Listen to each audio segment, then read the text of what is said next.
नमस्कार साथियों, पवन ज्ञान गंगा यूट्यूब चैनल पर आप सभी का हार्दिक स्वागत है। अब तक की क्लास में हमने स्वरों का वर्गीकरण पढ़ा था। आज हम व्यंजन को देखेंगे।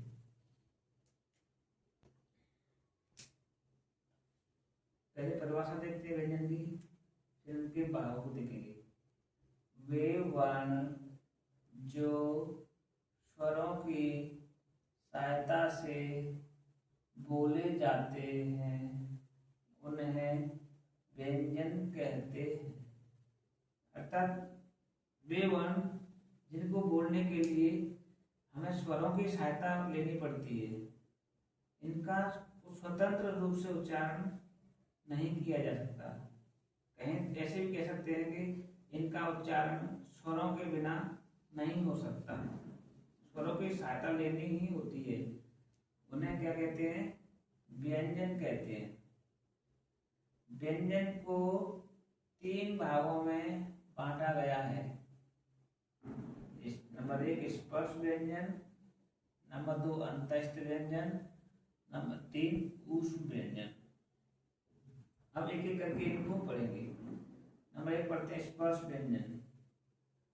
वे व्यंजन जो कंठ, तालु, मूर्धा, दंत, ओष्ठ आदि स्थानों के स्पर्श से बोले जाते हैं, स्पर्श व्यंजन कहलाते हैं। इन्हें वर्गों में विभक्त किए जाने के कारण वर्गीय व्यंजन भी कहा जाता है। ऐसे कह सकते हैं, स्पर्श व्यंजनों का उच्चारण करते समय हमारी जिह्वा कंठ, तालु, मूर्धा, दंत, ओष्ठ इन स्थानों पर कहीं न कहीं स्पर्श करती है, इसीलिए इनका नाम रखा गया है स्पर्श व्यंजन। और इन स्पर्श व्यंजनों को वर्गों में विभक्त किया गया है, तब इनका नाम हो गया है वर्गीय व्यंजन। स्पर्श व्यंजन को 5 वर्गों में बांटा गया है। क वर्ग, च वर्ग, ट वर्ग, त वर्ग, प वर्ग। और प्रत्येक वर्ग में 5-5 वर्ण होते हैं। क वर्ग में क, ख, ग, घ, अंग। च वर्ग में च, छ, ज, झ, य। ट वर्ग में ट, ठ, ड, ढ, अण। त वर्ग में त, थ, द, ध, न। प वर्ग में प, फ, ब, भ, म। इन 2 वर्ण को ट वर्ग में शामिल किया गया है। इनका नाम होता है ताड़न जात।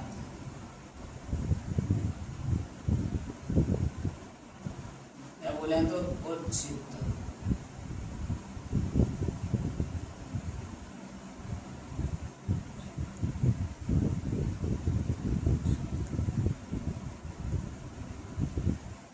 नंबर 2 आता है अंतस्थ व्यंजन। तो जिन व्यंजनों का उच्चारण जीभ, तालु, दांत और ओष्ठ के परस्पर सटने से होता है, किंतु जीभ कहीं भी पूर्ण रूप से स्पर्श नहीं करती, उन्हें अंतस्थ व्यंजन कहते हैं।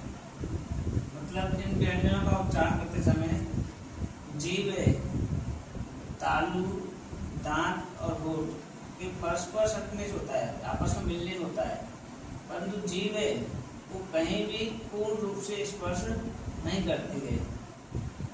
इन्हें अंतस्थ व्यंजन कहते हैं। ये होते 4 य, र, ल, व। इनका दूसरा नाम भी है, अर्धस्वर भी बोलते हैं इनको। अर्धस्वर को बोलते हैं कि इनका उच्चारण ना तो पूर्ण रूप से स्वर की तरह होता है और न पूर्ण रूप से व्यंजन की तरह। इनका उच्चारण करते हैं तो बीच में रह जाते हैं, ना तो पूर्ण रूप से स्वर की तरह उच्चारण हो पाता है और न पूर्ण रूप से व्यंजन की तरह हो पाता है, तो इनको अर्ध स्वर भी कहा जाता है। नंबर 3 है ऊष्म व्यंजन।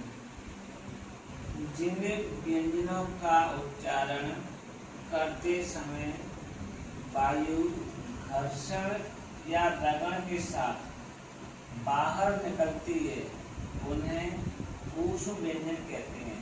अर्थात वे व्यंजन जिनका उच्चारण करते समय श्वास वायु है वो घर्षण के साथ आएगी, रगड़ के साथ आएगी, और रगड़ आने से वो कहते गर्म हो जाएगी। गर्म होने से उसका नाम क्या रख दिया गया है? ऊष्म व्यंजन। उससे ऊष्मा निकलेगी तो रख दिया है ऊष्म व्यंजन। ये 4 संख्या में 4 होते हैं, स, स, ह। इनके अतिरिक्त कुछ अन्य वर्ण भी होते हैं, कुछ अन्य व्यंजन भी होते हैं जिनको हम संयुक्त व्यंजन के नाम से जानते हैं। हिंदी में कुछ वर्ण ऐसे भी हैं जो 2 वर्णों के मेल से बनते हैं, उन्हें संयुक्त व्यंजन कहते हैं। इनकी संख्या 4 होती है, छ, त्र, ज्ञ, स। छ बनाए क और स से, त्र बनाए त और प्लस र से, ज्ञ बनाए ज जोड़ य से, और स बनाए स जोड़ र। इस आगे इसे आगे क्लास में व्यंजनों का वर्गीकरण देखेंगे। आज के लिए इतना ही। अगर हमारी क्लास आपको अच्छी लगे तो हमारे चैनल को लाइक, सब्सक्राइब और शेयर कीजिए। थैंक यू, धन्यवाद, जय हिंद।